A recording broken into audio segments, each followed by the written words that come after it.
Olá, sejam todos muito bem-vindos. Eu sou o professor Guilherme Alves de Melo Franco, especialista em Direitos Material e Processual do Trabalho e Previdenciário pela Universidade Estácio de Sá do Rio de Janeiro, formado em Direito pela Faculdade de Direito da Universidade Federal de Juiz de Fora, Minas Gerais. Estou a desenvolver no meu canal do YouTube, Guilherme Alves de Melo Franco Estudar Direito, um curso gratuito sobre os direitos material e processual do trabalho, que tem por objetivo o estudo da consolidação das leis do trabalho, artigo por artigo, e como livro base, os meus comentários à reforma trabalhista, Lei 13.467, de 13 de julho de 2017, lançados pela editora Juruá de Curitiba, no Paraná, no ano de 2021. Esta é a nossa aula de número 167 desse nosso curso gratuito sobre os direitos material e processual do trabalho, e nela estaremos a desenvolver nossos entendimentos a respeito do artigo 482 da Consolidação das Leis do Trabalho, que continua a jornada jusoperária brasileira a respeito da resilição dos pactos de emprego.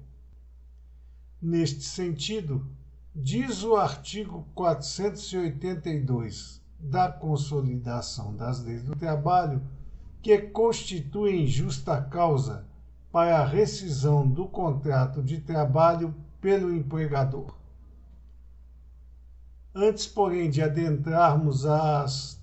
possibilidades da resilição contratual por causa justificada, teceremos algumas considerações a respeito do artigo 482 da Consolidação das Leis do Trabalho, que são importantes a nosso sentir para o deslinde das questões aqui enoveladas. Em primeiro plano, a situação da rescisão do contrato de emprego, ela é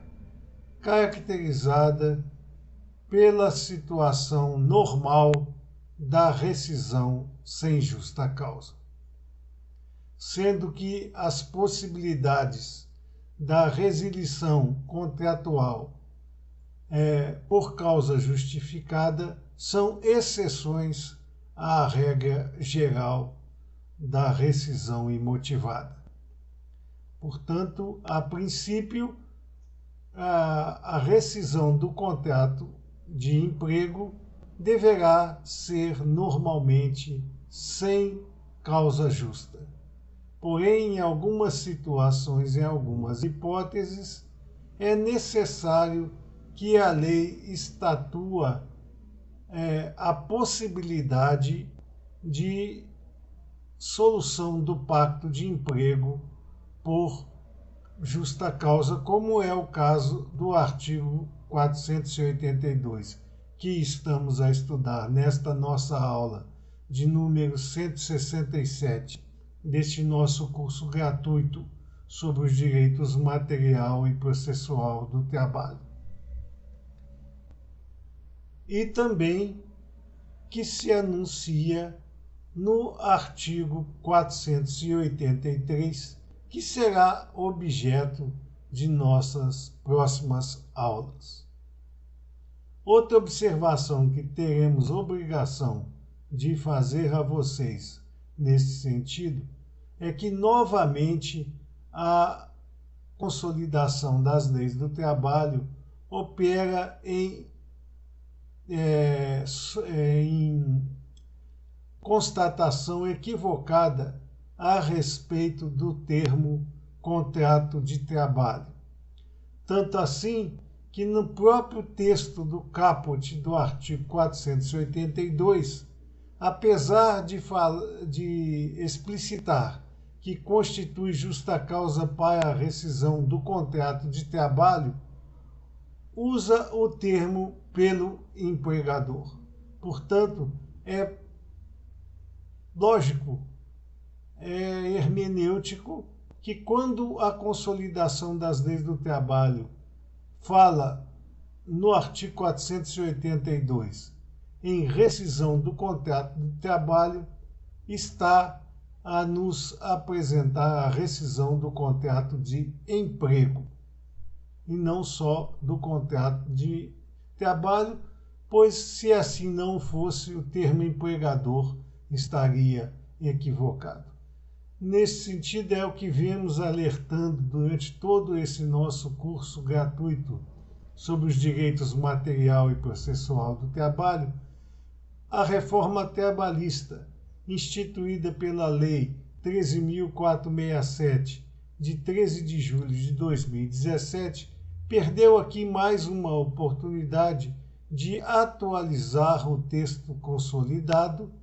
no sentido de trazer para o cerne das situações jusoperárias brasileiras a terminologia correta a respeito do contrato de emprego, ao invés de utilizar-se e manter a utilização de contrato de trabalho. Isso mais nos acentua ainda a necessidade premente da construção de um código de trabalho e de um código de processo do trabalho para que estas arestas sejam alijadas do contexto e possamos ter uma segurança jurídica, tanto com relação à aplicação do direito do trabalho quanto à operação do mesmo, evitando que a insegurança jurídica, como acontece atualmente,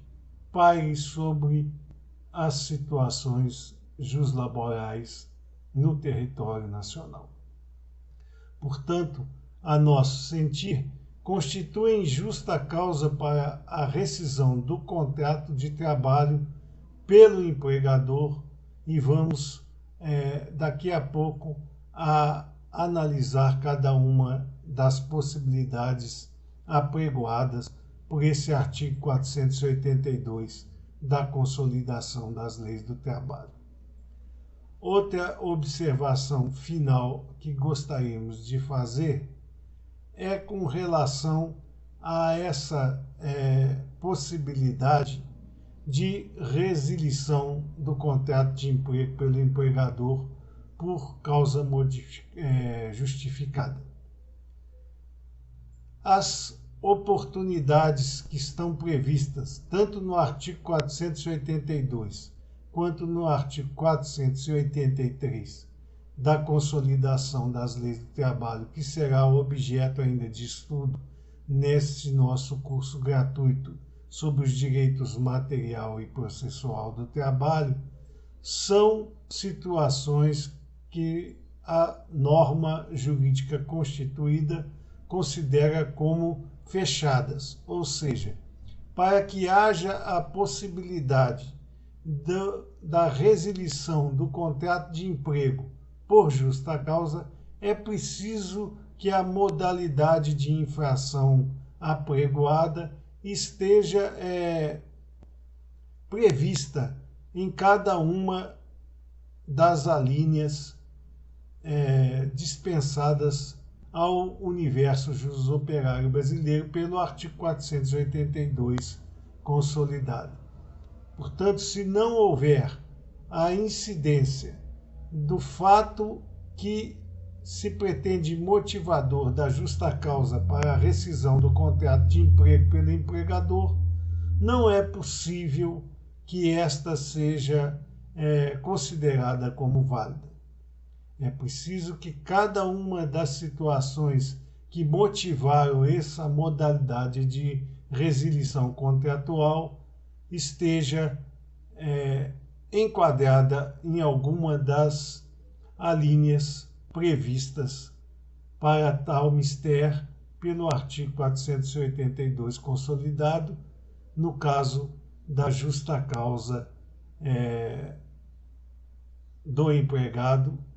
e no 483, que ainda será estudado, no caso da justa causa patronal. A primeira oportunidade em que a consolidação das leis do trabalho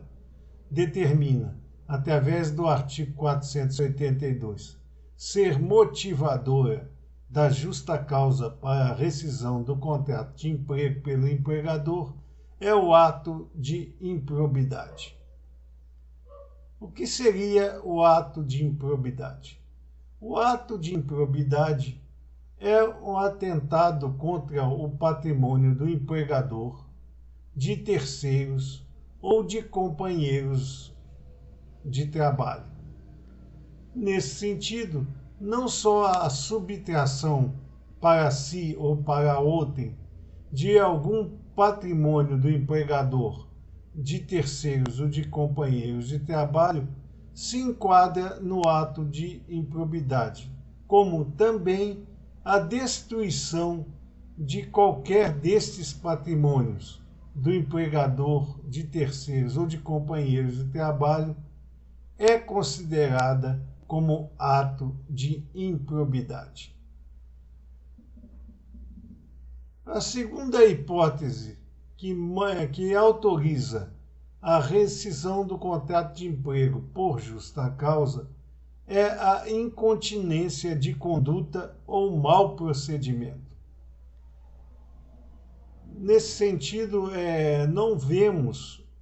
uma diferença substancial entre incontinência de conduta ou mau procedimento, entendendo nós que ambas as situações dizem respeito às mesmas atitudes. Por exemplo, a incontinência de conduta ou mau procedimento pode ser aquilatada através de uma vida desregrada do trabalhador, a perda da respeitabilidade e do bom conceito, as rixas ou contendas habituais dentro ou fora do ambiente de trabalho. É uma vida que, embora particular, as atividades nela implementadas vêm a macular a imagem da empresa ou a imagem até mesmo dos colegas de trabalho daquele empregado, e não pode ser suportada pela lei como uma atividade normal por ser extra-ambiente de trabalho, porque vai ter seus tentáculos destinados ao mesmo, prejudicando tanto a imagem da empresa quanto a imagem de colegas e de outras pessoas que convivem dentro do ambiente de trabalho com aquele empregado. É tão ampla a abrangência desse inciso que poderá ser motivo de absorção de todos os demais casos de motivação justa. Portanto, a incontinência de conduta ou mau procedimento, ela pode, por si só, abarcar a todas as outras consequências das atividades do empregado com relação ao seu contrato individual de trabalho, como nós vimos no caso da improbidade, porque a vida desregrada, a perda da respeitabilidade e do conceito, rixas ou contendas habituais, pode também incluir o atentado contra o patrimônio do empregador, de terceiros ou de companheiros de trabalho, ou mesmo o atentado contra o patrimônio alheio fora deste ambiente laboral. Então, a incontinência de conduta ou mau procedimento, que para nós dizem respeito às mesmas atitudes, pode também constituir-se em um ato de improbidade, como já vimos anteriormente. Outra hipótese de que é possível ao empregador rescindir o contrato de emprego por justa causa é a negociação habitual por conta própria ou alheia, sem permissão do empregador, e quando constituir ato de concorrência à empresa para a qual trabalha o empregado ou for prejudicial ao serviço. Qualquer modalidade de negociação implementada pelo empregado dentro do ambiente de trabalho,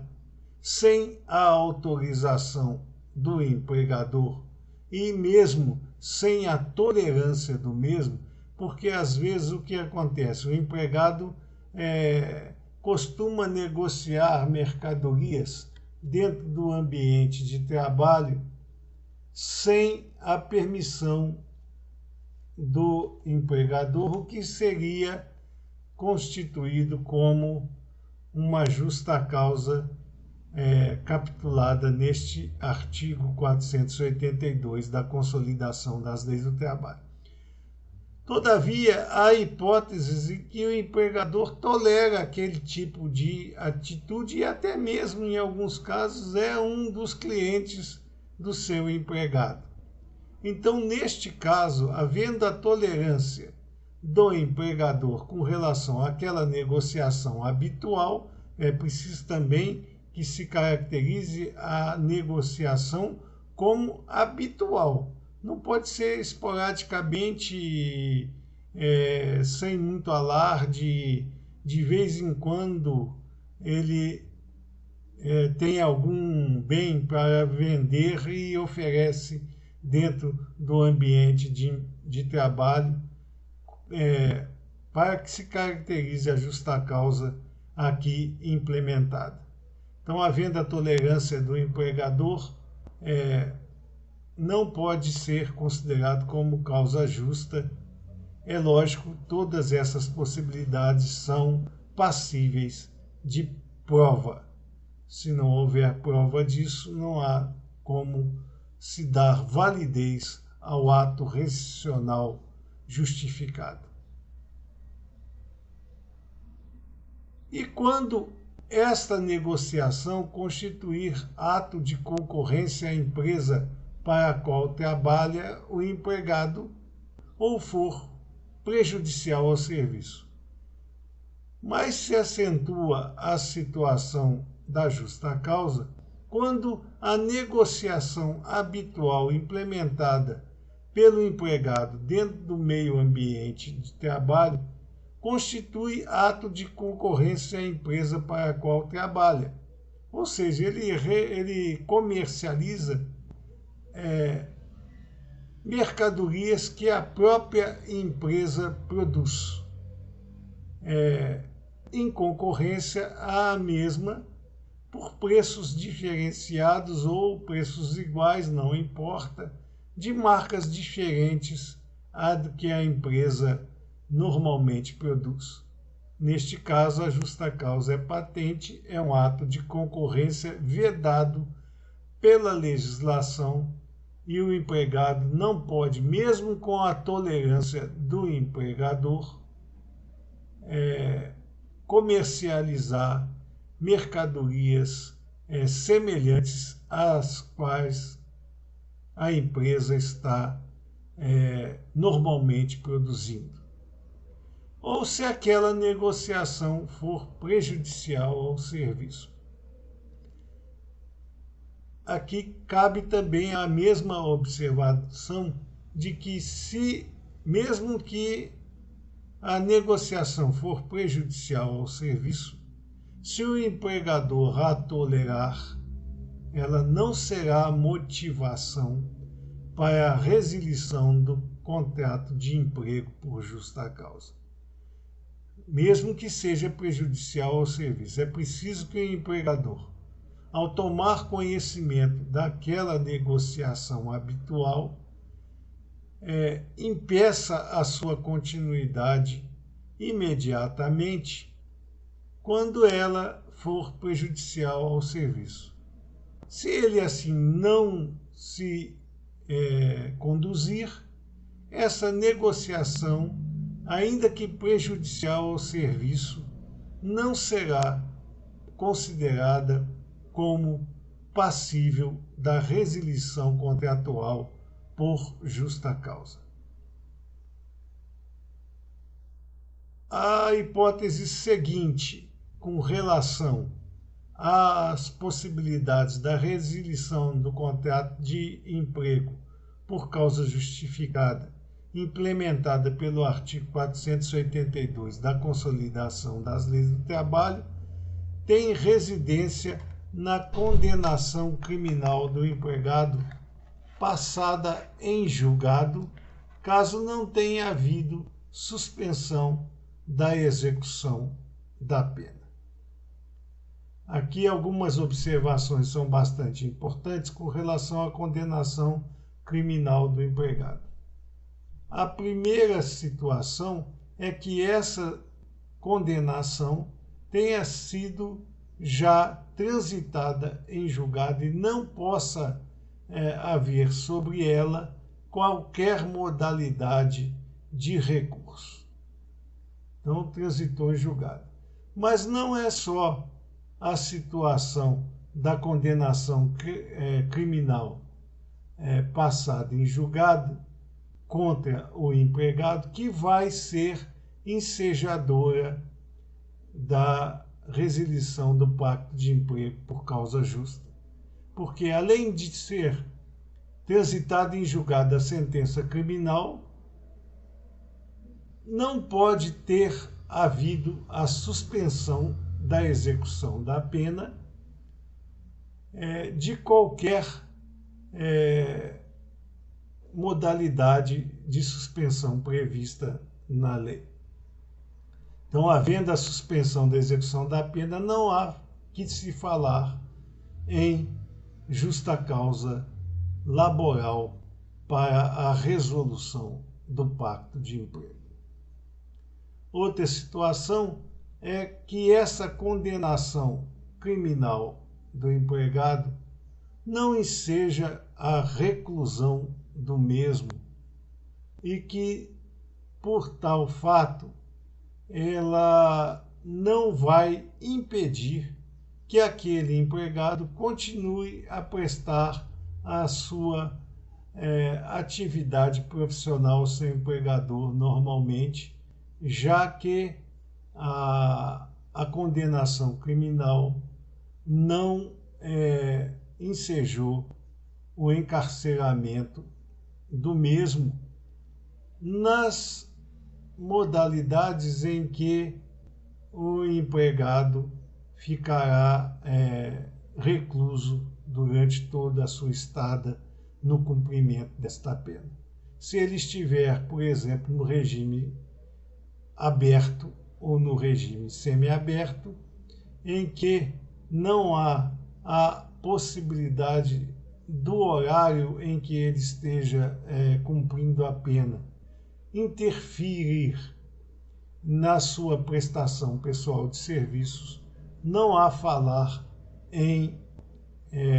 justa causa pela condenação criminal do empregado, ainda que tenha transitado em julgado. É claro que temos que levar em conta que esta condenação criminal passada em julgado, ainda que tenha havido a suspensão da execução da pena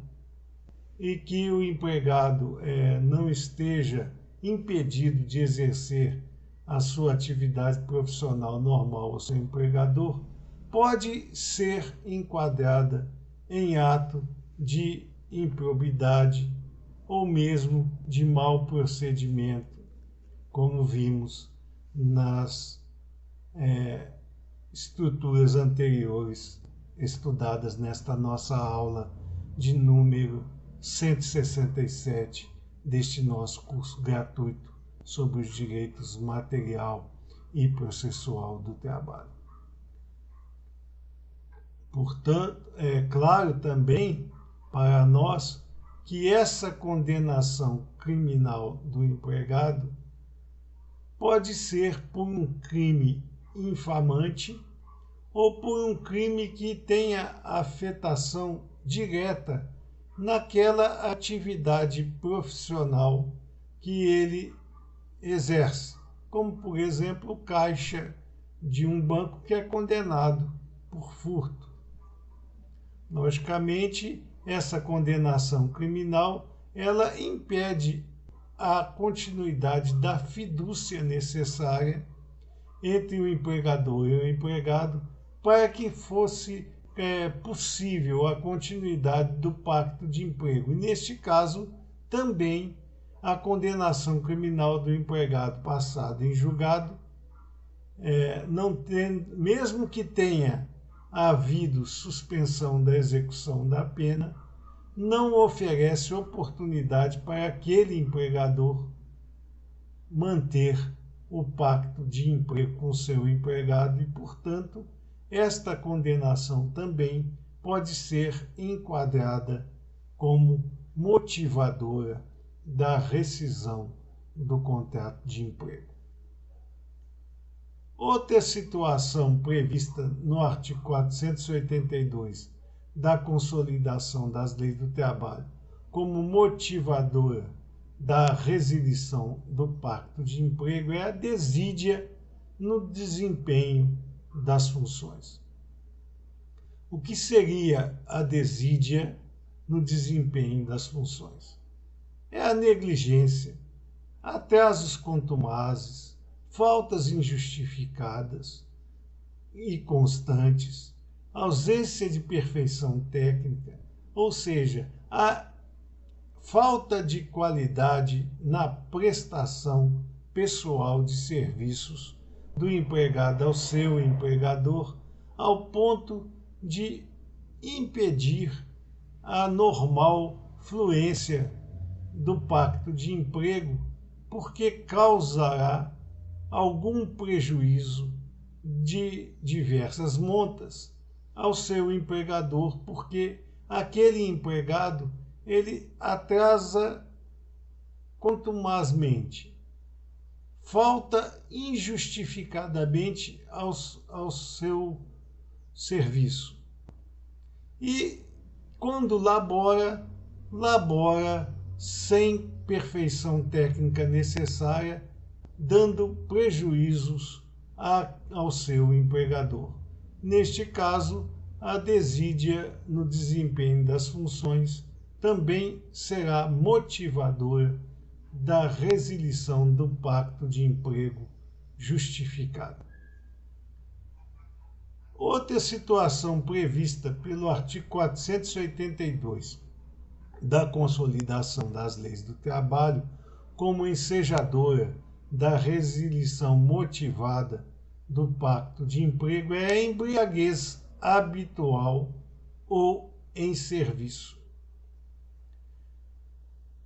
É preciso que se entenda a seguinte situação. A embriaguez habitual do empregado, ela não precisa ser em serviço. Todavia, se essa embriaguez se apresenta no ambiente de trabalho, ou seja, na prestação pessoal dos serviços desse empregado, também será ensejadora da solução do pacto de emprego motivado.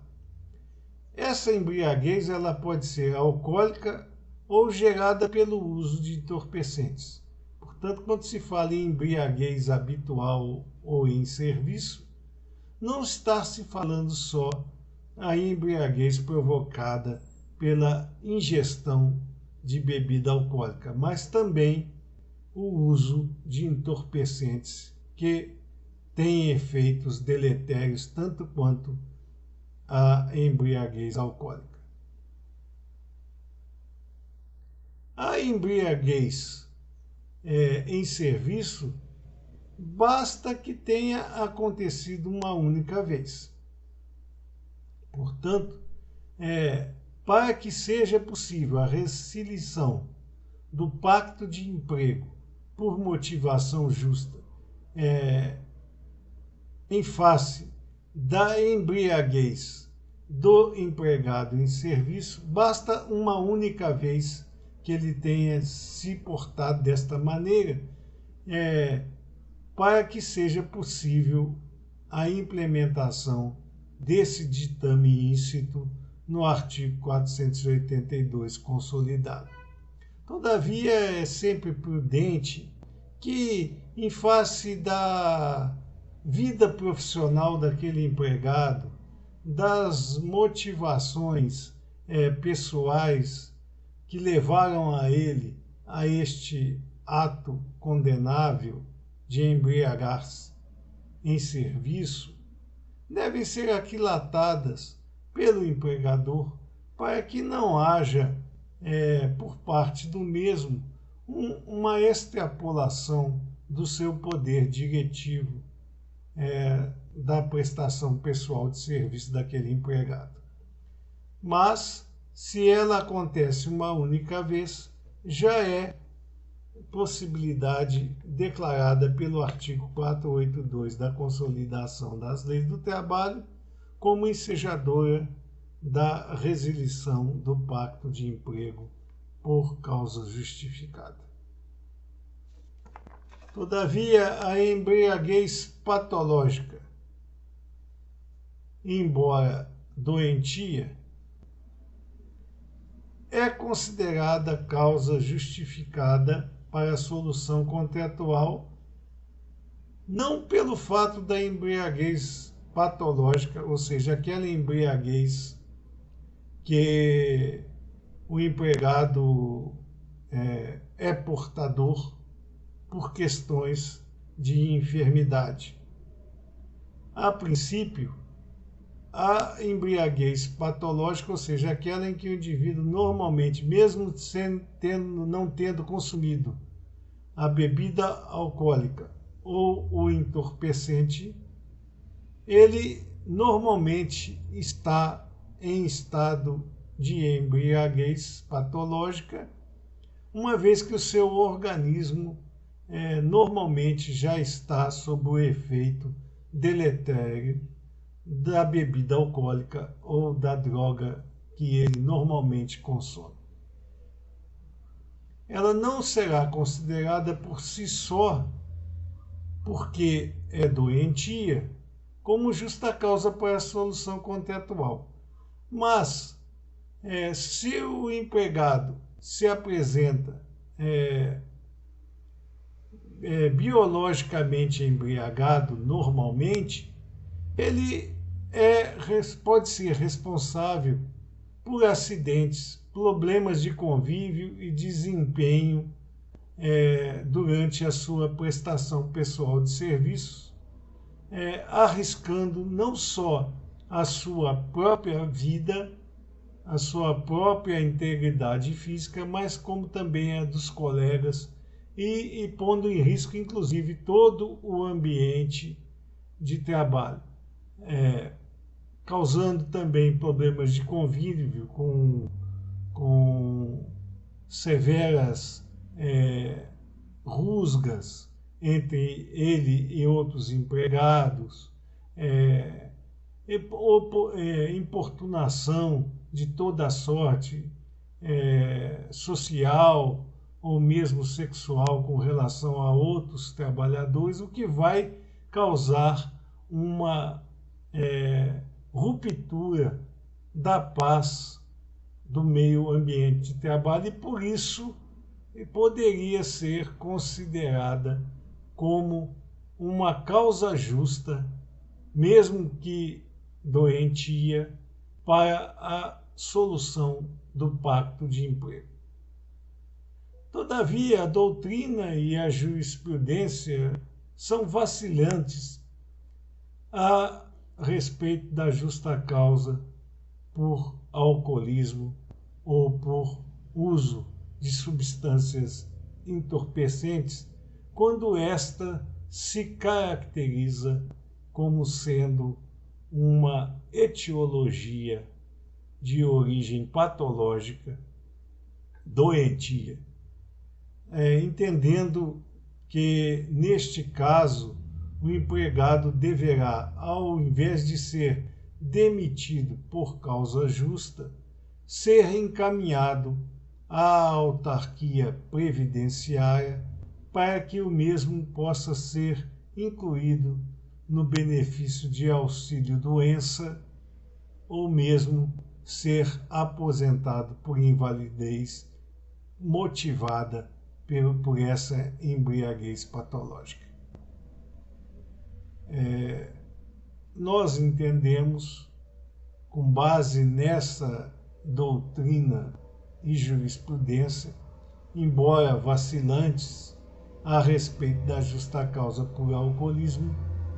que a prudência nos conduziria não à resilição do pacto de emprego por motivação justa, mas sim ao tratamento daquele empregado contra o seu estado de embriaguez patológica, encaminhando-o à Previdência Social para as devidas considerações a respeito daquela situação de embriaguez patológica doentia do empregado. É mais humano e é mais preciso que assim se haja do que simplesmente resilir o pacto de emprego daquele empregado portador de embriaguez patológica, não considerando a necessidade do mesmo em ser objeto de um tratamento para livrar-se daquela enfermidade. Portanto, para nós, mais correto será encaminhar o empregado às barras do Instituto Nacional do Seguro Social, para que o mesmo seja incluso no auxílio-doença, ou mesmo seja, em casos mais graves, aposentado por invalidez e submetido aos tratamentos médicos e psicológicos necessários para a sua recuperação. A situação próxima, prevista pelo artigo 482 da Consolidação das Leis do Trabalho, como motivadora da resilição do pacto de emprego, é a violação de segredo da empresa. Nós temos que, através da vida moderna, algumas situações de inventos, de fórmulas, de métodos de trabalho são sigilosas e porque podem macular a oportunidade daquela empresa em manter uma atividade empresarial única e que não pode ser, sem o conhecimento de tais segredos, imitada por outro modelo empresarial concorrente. Nesse sentido, as grandes empresas que promovem o fabrico ou a prestação de serviços ímpar dentro do mercado econômico possuem cláusulas em seus contratos impedindo a concorrência e a violação dos segredos da empresa pelo empregado. Logicamente que o empregado só terá acesso a este segredo se for computado num quadro em que a situação funcional lhe permita saber destas atividades secretas da empresa. Se ele violar esta situação, que pode estar inclusive não prevista no contrato de trabalho, mas nos regulamentos internos da empresa, é motivação justa para a solução do pacto de emprego por causa motivada.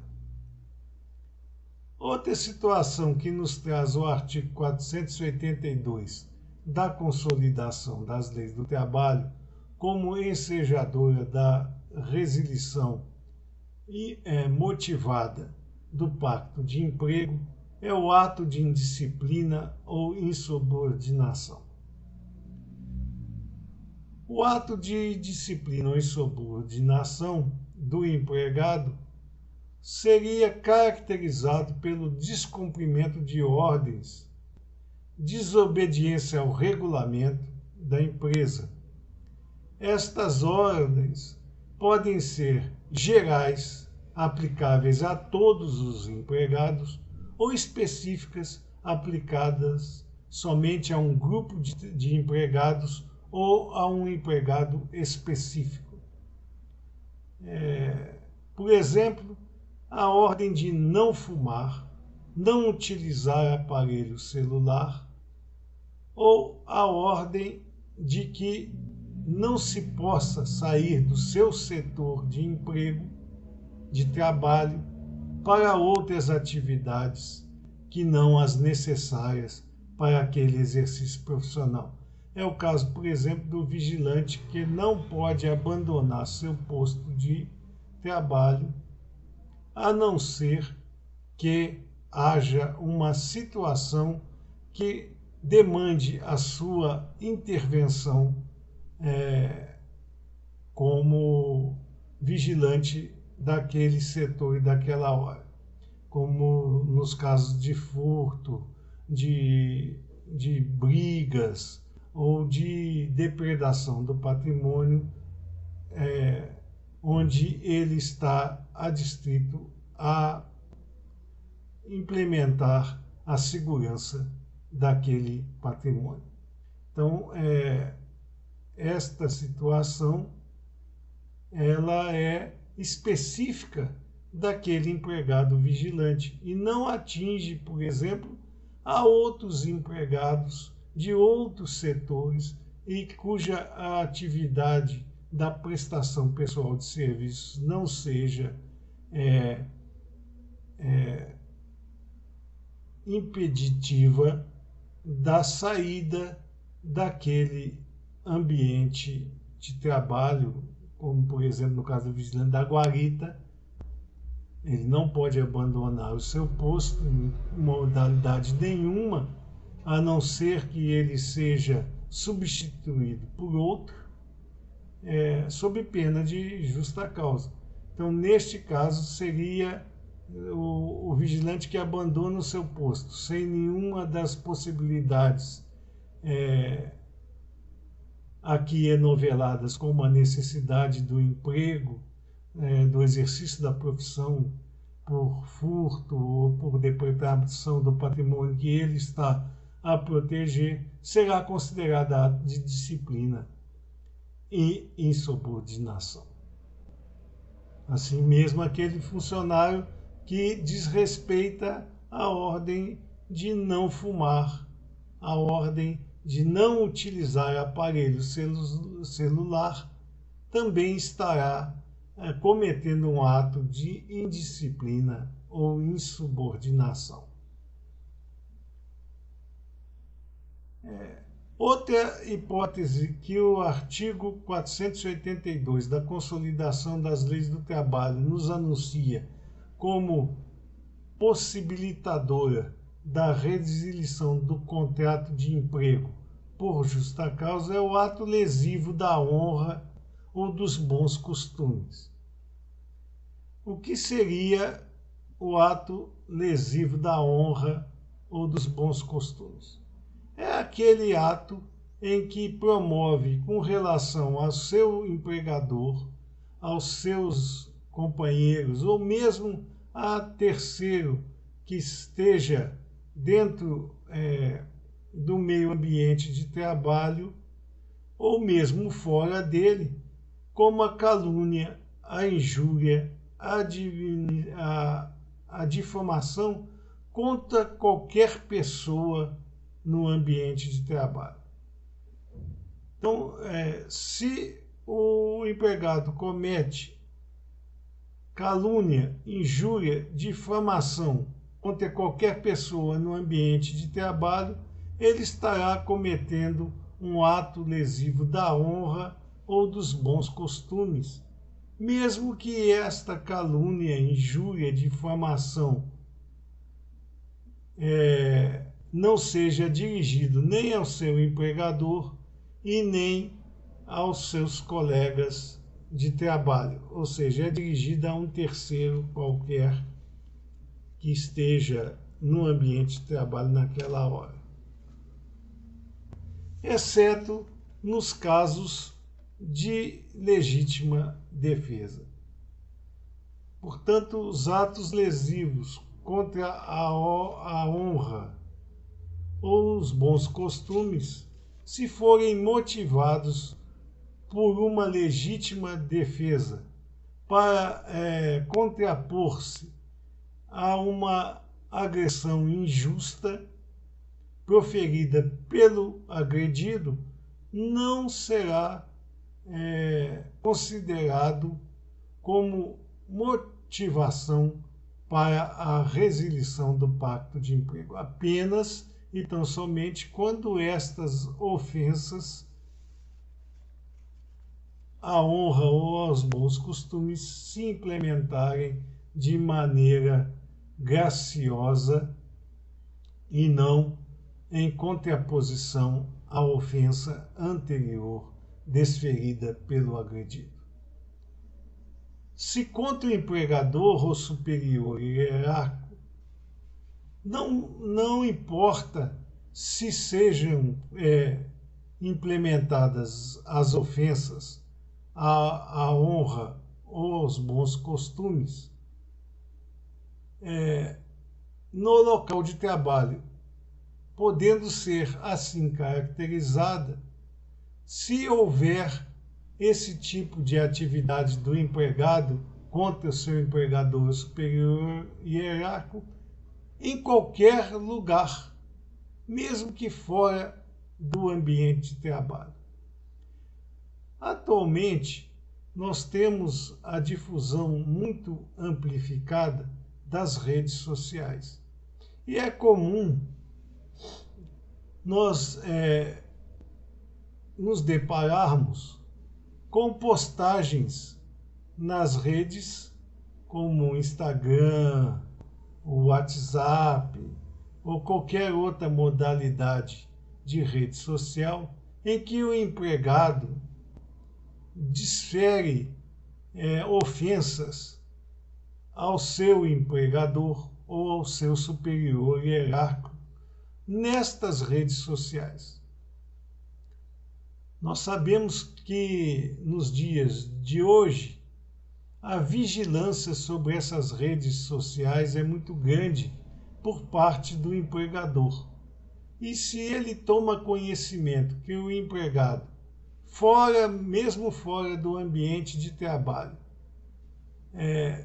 profere palavras contra a honra, contra a própria entidade empresarial, não precisa ser o empregador, pessoa física,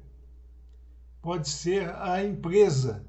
como é o caso daquela empresa onde eu trabalho, não é uma empresa íntegra, não cumpre as obrigações, exige demais dos empregados, ou mesmo naquele superior hierárquico, é um carrasco, um indivíduo que cobra exaustivamente de nós empregados numa verdadeira atividade de escravidão, jornadas extenuantes, com palavras de baixo calão, com humilhação direta contra os empregados, seja essa situação desvendada em qualquer lugar, mesmo fora do ambiente de trabalho ou mesmo nas redes sociais, é passível sim de que se haja consolidada a justa causa para que aquele contrato individual de trabalho mantido em seu empregador e o empregado seja resilido de forma justa. Portanto, dentro do ambiente de trabalho, as ofensas, desde que não sejam administradas em justa defesa, e fora do ambiente de trabalho, qualquer que seja a situação, se contra o empregador, pessoa física ou empresa, ou superior hierárquico, todas serão passíveis de serem consideradas motivadoras para a resilição do pacto de emprego por justa causa. Outra situação que nos traz o artigo 482 da Consolidação das Leis do Trabalho como ensejadora da resilição do pacto de emprego por justa causa é a prática constante de jogos de azar. É preciso entender-se que essa prática tem que ser constante de jogos de azar. E aqui a norma jurídica implementada através do artigo 482 consolidado não diz se essa prática constante de jogos de azar será aquela praticada dentro do ambiente de trabalho e nos horários de exercício profissional. Essa prática constante de jogos de azar, não caracterizando, portanto, aquela situação esporádica, tem que ser uma prática constante, pode ser ou não desenvolvida no meio ambiente de trabalho ou fora dele. Sendo que no meio ambiente de trabalho pouco importa se a mesma seja desempenhada durante a jornada de trabalho ou no intervalo entre a jornada para descanso e alimentação. Pouco importa, a prática constante de jogos de azar é característica suficiente para que se possa resilir o pacto de emprego por motivação justa. A outra situação que nos foi trazida pelo artigo 482 da Consolidação das Leis do Trabalho, que motiva a rescisão contratual do pacto de emprego, é a perda da habilitação ou dos requisitos legais para o exercício da profissão em decorrência de conduta dolosa. A perda da habilitação ou dos requisitos legais para o exercício da profissão, logicamente, impede que a prática das atividades pessoais de prestação de serviço pelo empregado sejam possibilitadas de continuidade. Se, por exemplo, o empregado é um motorista, ele perdendo a habilitação, embora a norma esculpida no artigo 482 consolidado fala em decorrência de conduta dolosa, entendemos nós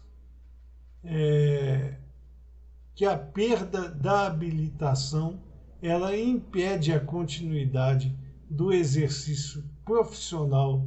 do motorista. E, portanto, mesmo que não seja em decorrência de conduta dolosa, ela impede e é, portanto, ensejadora da resilição do pacto de emprego por motivação justa, já que o empregador não poderá mais utilizar-se daquele empregado porque ele perdeu a habilitação necessária para a condução dos veículos. Os requisitos legais para o exercício da profissão também se nos apresentam como impeditivos da continuidade do pacto de emprego. Porque, por exemplo, um médico que que perde a sua inscrição no Conselho de Medicina, ele não pode mais exercer a profissão e, portanto, ele não portará um dos requisitos legais para o exercício da profissão, que é a autorização do Conselho Regional de Medicina para a prática das atividades médicas em que ele está subsumido. E, portanto, tal como o caso do motorista, o médico também não vai poder continuar a prestar a sua atividade pessoal de serviços ao seu empregador e, portanto, seria também uma condição necessária para que o exercício daquela profissão fosse continuada e, nesse sentido, é possibilitada, portanto, a resilição do pacto de emprego por motivação justa. Em ambos os casos, nós entendemos que pouco importa, embora o artigo 482 da Consolidação das Leis do Trabalho nos traga a assertiva de que seria essa perda em decorrência de conduta dolosa, mesmo que assim não fosse, o impedimento para o exercício profissional em continuidade estaria prejudicado e, portanto, mesmo que não fosse em decorrência de conduta dolosa do empregado, haveria a necessidade da solução do pacto de emprego motivada por esse evento. Por fim, o artigo 482 da Consolidação das Leis do Trabalho nos anuncia que a prática devidamente comprovada em inquérito de atos atentatórios à segurança nacional seriam motivadoras da resilição do pacto de emprego por justa causa. Os atos atentatórios à segurança nacional, como terrorismo, subversão, paralisação de atividades essenciais, no caso de greve, sem as observações legais para esse tipo de paralisia profissional, são consideradas práticas atentatórias à segurança nacional e, todavia, devem ser comprovadas em inquérito específico para a apuração das culpas dos empregados neste sentido. Vejam que esta situação, embora tenha sido trazida a lume pela Consolidação das Leis do Trabalho, que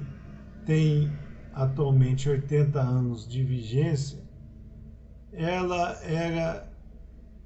muito mais comum nas épocas em que havia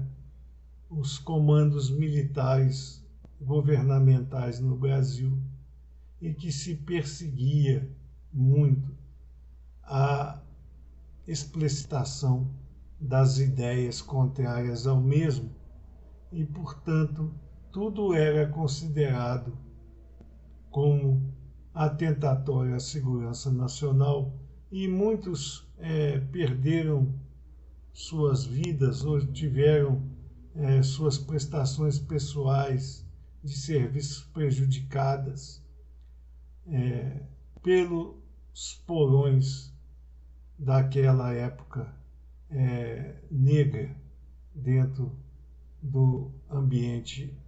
laboral brasileiro. Todavia, algumas situações obtiveram reviravolta com a implementação dos perdões àqueles que foram admoestados pelos conhecidos atos institucionais, principalmente o ato institucional número 5, que foi a motivação para muitos abusos do poder. Então, o texto seletista é daquela época e, portanto, naquela época, os atos atentatórios à segurança nacional, na visão governamentista, eram muito mais acentuados e mereciam ter as situações mais rígidas de controle, como era o caso da motivação da resilição do pacto de emprego pela prática devidamente comprovada em inquérito de atos atentatórios à segurança nacional. Todavia, essa comprovação devida dos atos àquela época sequer existia, sendo atos abusivos e destruidores de qualquer capacidade de proteção constitucional ou não àquele empregado. Ainda hoje remanesce esta situação porque continuam os atos de terrorismo, subversão da ordem,